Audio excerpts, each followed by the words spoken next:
What's up guys, I got a pencil here, and here we are to rank the record of Ragnarok fights. There are only 5 fights out at the time that I'm recording this, so obviously there's going to be updated in the future. However, I'm dying to talk about these fights because they're 5 fights I legitimately, seriously enjoy, and I just want to share my thoughts on them with you all. So let's not waste any more time, let's hop right into number 5. Alright, so I really like both Lubu and Thor. However, they're my least favorite fight. And here's the thing, this isn't a bad fight. No, don't let anyone tell you it's a bad fight. It's still a very good fight. It's better than a lot of fights in a lot of other anime. However, my only main issue with this fight is that as cool as their dichotomy is, it's very much so a character dichotomy that doesn't necessarily reflect itself that well in the fight. Lubu lands one hit and blocks one, and that's pretty much it. Then he dies. Like, there's not, I mean, he dodges. That's the thing. My main issue with this fight in particular is the idea that despite these two being rivals, a lot of the idea of them being rivals is so quickly thrown out there that while it hits really, really well. I can easily see these two idiots going and running around the cosmos, killing things. That's the thing, I want to see that instead. I don't want to necessarily see their fight. And as cool as their fight is, especially Thor's hammer, I love it when he throws it and it comes back and Lubu's like, oh, I'm about to take this advantage, only for Thor's hammer to come back and then nearly slam into Lubu. It's just, these two characters on their own, as great as they are as characters, due to both of them being rather simple characters, they don't necessarily do that much for me in terms of legitimately establishing themselves as good combatants in a 1v1. That's the thing, they're just not interesting enough for me, and I don't necessarily care enough about both of them that their fight can go higher than the other ones. I'm not saying this fight is bad. Remember, this fight is not bad. This fight is still very, very good, and I'm going to talk about it in depth in the future, but the reason it bottoms out for me as like the worst of the best fights I've seen is because of how simple it is. I kind of hate to admit it, but the moment that Thor crushed Lubu's legs, I knew for a fact Lubu lost. Like, this isn't something that surprised me. It wasn't something that shocked me. And sadly enough, maybe this is a problem because I'm about to give fights on another fight on this list a lot of credit, even though I pretty much knew the victor beforehand. The main issue with this fight in particular is that Lubu, after his one hit on Thor, it's just never really implied anymore. Like, you can tell Lubu is the lesser rival, and that's not necessarily as interesting as a constant back and forth between these two beings that should honestly rival themselves to the ultimate degree. It's still an interesting fight to watch in multiple capacities. However, the main issue that I have is that despite it being an interesting fight to watch, especially with both their techniques in both Sky Eater and Thor's hammer, I think the issue comes down to the fact that there was nothing here that I don't get done better in other fights. This fight does a good job of what it is. The first fight to establish some of the ground rules of Record of Ragnarok. 1, gods are built better than humans. It's just a natural fact, and we can't help that. Humanity is down bad in the sense that our bodies are built worse. The fight establishes that. The fight also establishes the fact that the gods are they're just strong. They're super strong. And while you may be unparalleled beneath the heavens, doesn't mean you're unparalleled once you get to the heavens. And it establishes that. This fight is a lot of establishment of future concepts that are required for us to understand. And it's great that the fight does that purely through visual storytelling, and it shows us that. However, because of all that, because it's mainly a setup fight, and it's because the characters aren't as interesting as characters above them, that's why I have to drop this fight down pretty low at the bottom. However, still a great fight, still recommend it, still glad it's the opening fight, wouldn't want another opening fight ever. And yeah, let's go on to number 4. Now, here's the thing, I really like Shiva. He's my favorite god, y'all saw that. However, my issue is, I think his fight with Raiden is it's paced horribly, alright? Here's the thing, we open up with it, and I'm getting real excited. You know, we're seeing Shiva, we're seeing Raiden, it's time for the big old battle to go down, and then we cut away to a way more interesting subplot. Like, Buddha being the traitor was 12 times more interesting than the fight that was set up. And it really doesn't help that this fight has been delayed for so long. Like, Shiva was supposed to fight 3 rounds ago at this point, and he just keeps getting pushed back, and I'm like, Come on now, bro. Like, what's... And I've sort of felt bad for Shiva in that sense, that already he's getting bullied and pushed aside by other pantheons, and then he comes out, he's about to have his big old fight, and then we cut to something else, and by the time we come back, we get the retroactive fight, where we see that, oh, Shiva lost his arm, and while that's interesting, we see the whole, what Raiden did to make Shiva lose his arm, just gripping it and ripping it off. I think that's cool. However, it's sort of just lacking in the sense that the fight is very much so Raiden doing strongman thing, and then Shiva, it's not so much, it's literally a back and forth. Like, the fight goes here with Raiden having the advantage, and Shiva goes here with Shiva having the advantage. It's not necessarily a back and forth as these two are exchanging blows that keep giving one the advantage and then taking the advantage away from someone else. It's much more a fight of, here, it's your turn now. Here, it's your turn now. Here, it's your turn now. And not gonna lie, is a fight that does this whole brawling concept way better on this list too. So I can't give this fight much of anything. And honestly, the only thing I really like about this fight is the characters and Shiva's techniques. Because Shiva, one of my favorite characters, and has my favorite backstory out of all of them too, and Raiden, as much as I think his characterization is confusing, I still like him as a character. I think he's cool enough. And I like their two characters a lot more than I like Lubu versus Thor, so that's why this fight stinks higher there. And obviously, Shiva's literally one of the only gods, outside of, ironically enough, Thor himself, to use his powers, his godly abilities, you know, the entire fire thing, and I like that. It's a cool fight, filled with many cool concepts and cool moments. However, I think the pacing of the fight is what kills it for me, because I'm like, this shouldn't be a, here, take your turn, take your turn, take your turn, take your turn. I'm just going to stand here and block. I'm just going to stand here and take these hits. I feel like this should be a fight where these two are just constantly dipping into different techniques. Because one of the things that this fight really tries to emphasize after the fact is that, oh, Hermes tries to say that if Raiden hadn't stuck to sumo, that he would have instantly lost the greatest brawler of all of the gods. I'm like, I don't know. Because the fight doesn't display that well. It shows that Raiden's overwhelming strength was legitimately overwhelming. Shiva lost 3 of his arms, and it was partially because of technique, I suppose, but it was also because of Raiden's monstrous strength. And I feel like it would have been better if the fight just had a better flow to it. The fight is poorly, not necessarily poorly, because it's fine paced, but compared to some of the fights above it, I think the fight has this almost lackluster pace to it. It doesn't feel like a lot happens in the fight, if I'm being completely honest. Like, I can say a lot happens in the 3 fights above it. Like, there are tons of moments where I'm like, whoa, where you keep bouncing back and forth. However, with both Lubu and Thor and Shiva versus Raiden, I think the main issue with both of these fights is that it feels much less like a fight and much like a take your turn contest. Like, up here, it's time for you to use your cool ability. Now here, let me use my cool ability. It's a very back and forth, and it's okay. That's the thing. It's okay to write a fight like that. However, it's done better in the series, so I don't know why the 5th fight really struggles so much. And while I think the Buddha side plot was a necessity to be set up, you could have set that up before the 5th fight even started to give the actual fight that we're having here, Shiva versus Raiden, a better pace.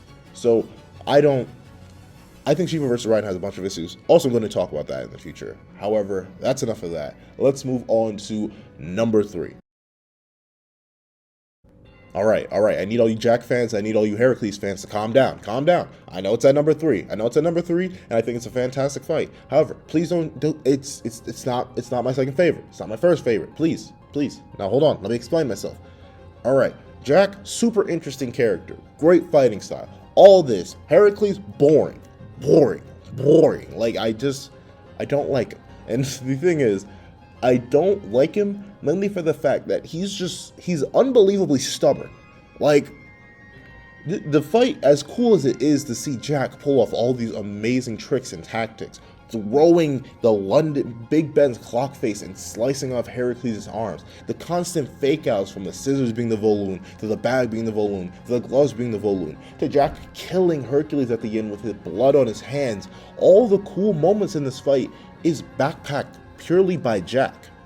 That's it. Every single time I got hyped in this fight, it's because Jack struck back against the gods through his fat brain mindset.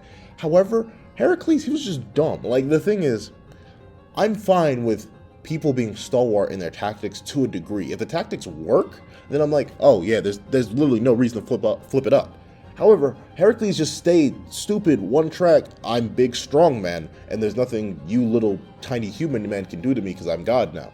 And I'm like, no, you're dumb. And as cool as all of Hercules' transformations are, like I like every single labor really, because of the way the staff transforms and the way they affect Hercules himself and the tattoo spreads. All that's really, really cool, but they're all not very effective. And Hercules just keeps doing himself in. Like, if he had changed tactics once, I would have been like, oh, okay, we're doing good. And I don't mean change tactics as in change labors. I mean change tactics as in look at the fight more analytically. Stop thinking you can just overpower Jack, because Jack obviously knows that's what you're planning to do, so just change the style up. Flip it up a little bit. Do something else. That's the thing. My main issue with this fight is that as cool as it is, and it has my favorite fight arena, it's literally these two fighting in the city of London, giving Jack the ultimate advantage because of his volume, I think it fails in the fact that Hercules himself isn't as interesting a combatant to watch, because there's no 4D chess game going on. Jack is playing 4D chess while Hercules is playing 1D checkers. Like there's nothing truly that Hercules brings to the fight that no other god could have brought to the fight. Like, I am confident that you can't take Thor out of Thor and Lubu. You can't take Zeus out of Zeus versus Adam. You can't take Poseidon out of Sasuke versus Poseidon. You can't take Shiva out of Raiden versus Shiva. But you can take Hercules right on out of Hercules versus Jack. It ain't that hard. Replace him with any other god that's just a bumbling musclehead, and then you're good to go. And that's my main issue for me. This fight feels like it should be this big epic tale, but it makes Justice look dumb. I'm not even gonna lie. It makes Justice look foolish. Is this Justice? The same guy doing the same tactics over and over again, even though it's costing him his arms, his life, everything? Is this the way? Is this the way? And a big issue I have with the fight is that there's not much fighting and so much talking. And I'm fine with talking for the most part. Like, I think a lot of the times in the fight, the talking is okay and well placed.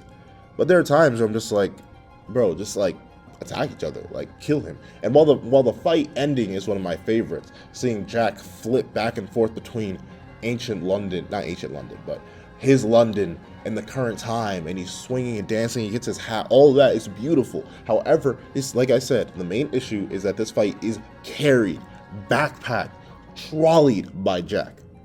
And that's not a good fight for me. You gotta have a balance. Perfectly balanced as all things should be, this fight is not.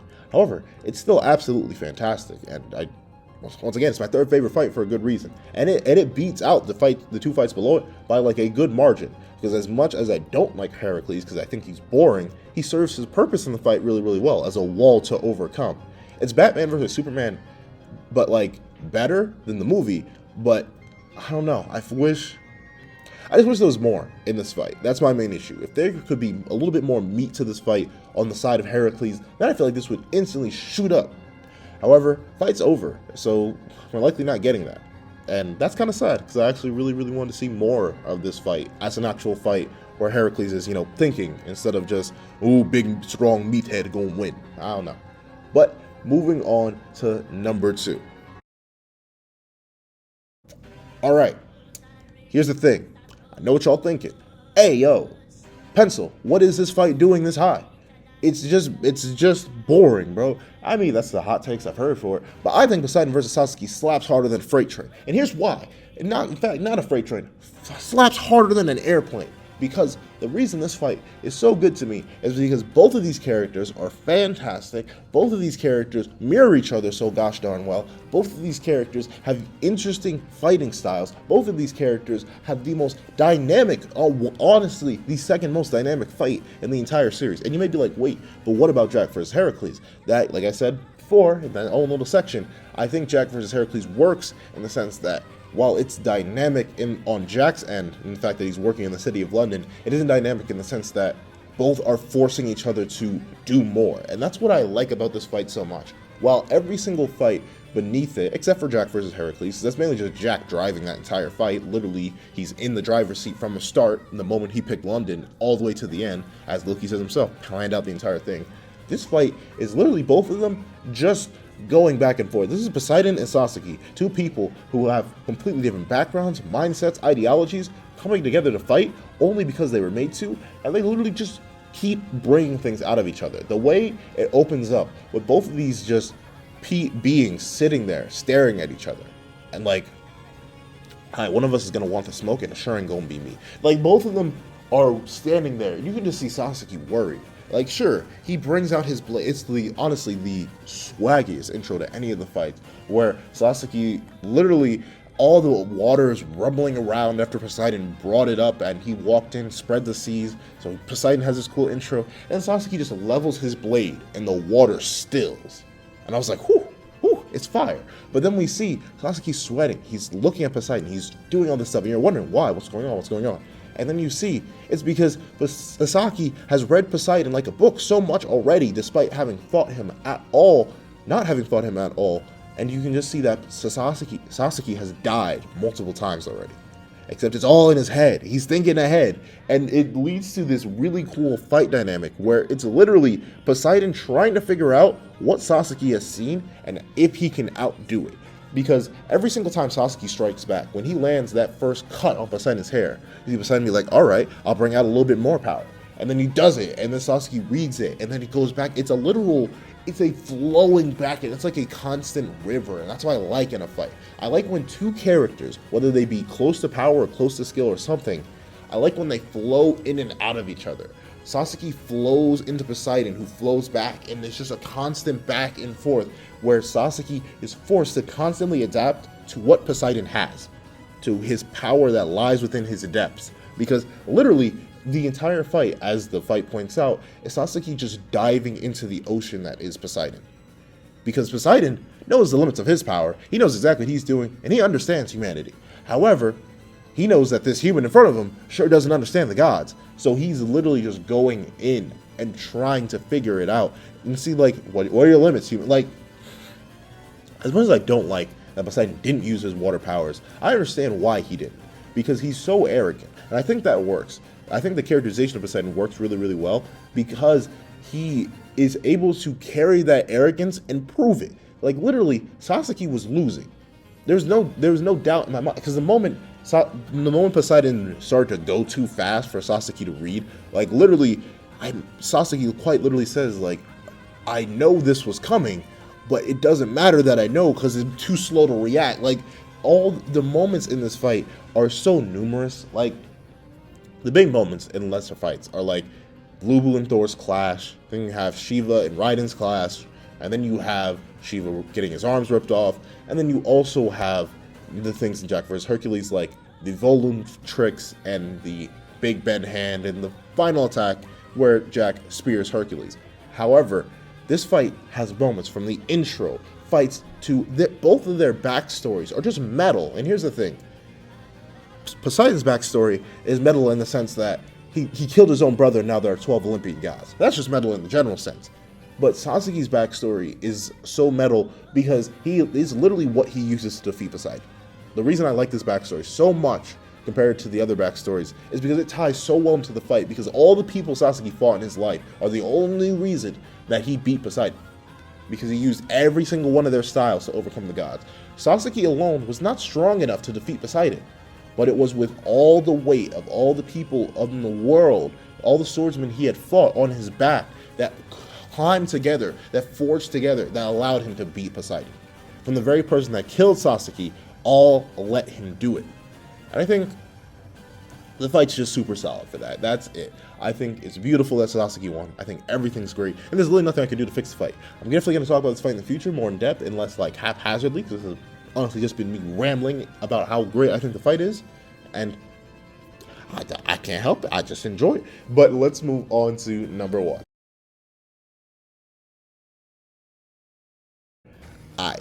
So I know, if you've been around for a little bit and you've been watching the other rankings, you may be like, huh? Because you may be like, wait, you've never like let Adam or Zeus reach top spots anywhere else, so why is this fight your favorite, Pencil? And to that I say, it's because it does everything right. There's nothing wrong with this fight. There's literally no, I can't fix this fight. I've looked, I've tried, I've reanalyzed, broken down. The only thing you could do is give Zeus a more meaty backstory, but I don't think it's even necessary. Because everything in this fight, from the intros to Adam's just legendary intro of coming in with nature itself, landing down, swinging his fist, taking a bite of the apple, impressive. From Zeus bullying Shiva to come in to just do his little dancey dance and then transform and loom over Adam, to the Volund mimicking this fight is moment after moment of it's so amazing, from the transformations to the evolutions of the fight to the eyes of the Lord being my favorite ability. Like, literally, it may be just one of my favorite abilities in fiction. It's so cool. And that's what this fight is. This fight is so cool because literally Zeus has the fist that surpasses time. What his entire backstory is leading to, because Adam just kept reading Zeus, and the way that Adam is just dodging, moving, swinging around, showing all this just style on Zeus, snapping his neck, dropping Zeus to the ground, only to have Zeus rise up and be like, "Hey yo, kid, I don't see the flames of hatred in your eyes. What's all this cat, bro? What are you actually fighting for?" And for Adam to say, "What reason does a man need to fight for it?" I got chills. What reason does a man need to fight to protect his own children? Like, the way humanity comes together and prays for Adam's victory, all across all this fight has everything. This fight has everything, from the hype to it, from the first man to the father of the cosmos. Everything about this fight hits. The way that these two just start swinging on each other at the end, the way that both of them just push their limits to the absolute peaks. You can tell Zeus was going to die. All of this. Beautiful. I gotta talk about this fight in a more cohesive manner. I'm gonna stop myself. I have to stop myself right here and now. This fight's my favorite. I think it's everyone's favorite. If it isn't your favorite, you gotta have some good justification. Gosh darn it. But I really don't care. Thank you so much. See, I'm getting so confused just this fight gets me so riled up. However, what are your guys' favorite fights? I need to know. Top 5 fights so far. We're getting Buddha coming up next. It's gonna slap. I know it is, because Buddha's really trying to take like the number 2, number 3 spot. He may even go for the number 1 spot depending on who he's fighting. But the thing is, I think all the fights in Ragnarok are great. Just because one is at the bottom of the list doesn't mean I think it's bad. But let me hear your list in the comment section down below, because these are such great fights and I want to talk about them more. But thank you guys so much for watching. Please remember to like, share, comment, and subscribe, and I hope you guys have a wonderful day. This is That Guy with the Pencil, writing off.